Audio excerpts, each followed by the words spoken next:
আসসালামু আলাইকুম। কেমন আছেন সবাই? আশা করি সবাই অনেক ভালো আছেন। অনেক দিন পরে আসলাম আমাদের কিশোরগঞ্জ বন্ধে। নাকি আমরা কিশোরগঞ্জের ভাষায় বন্ধ বলা হয়। আমার ছোটো ভাইদেরকে নিয়ে আসলাম। এই যে আমার বরকি, কিশোরগঞ্জের ভাষায় বলা হয় বরহি। কোন জায়গায় কোন জেলার ভাষা কি জানি না, চট্টগ্রামের ভাষায় জানি শুধু এটা যে ছাগল বলা হয়। এই যে আমার ছাগল একটা লালটা যেটা দেখতেছেন, এটা ছিল আমার ছাগল। আমার ছাগলের বাচ্চা দিছে। এই যে বাচ্চাটা সাদাটা, সাদা কালো বাচ্চাটা। কি ছাগল এটা? অনেকে বলে করত, অনেকে বলে রাম ছাগল। মূলত আমি নিজেও বুঝতেছি না এটা কি ছাগল। তো আলহামদুলিল্লাহ আপনাদের তো অনেক ভালো আছি।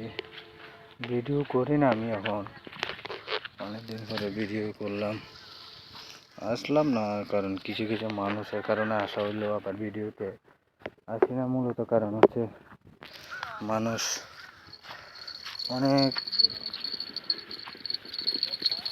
অনেক মানে কিছু কিছু মানুষ আছে না, আসলে মানুষের ভালো দেখতে পারে না, এমন এমন কথা বলে যেমন মনে হয় তাদের ভাতের ভাত কেড়ে নিয়েছি আমি।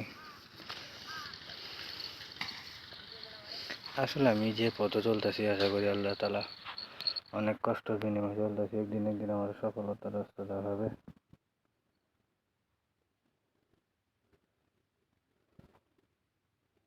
আপনাদের দোয়া দিতে অনেক ভালো আছি।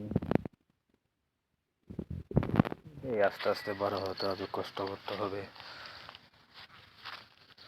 কিছু করতে হলে অনেক কষ্ট করতে হবে। মানুষকে কী বলে না বলে ওটা ইগনোর করতে হবে, শুনে এমন বান ধরতে হবে।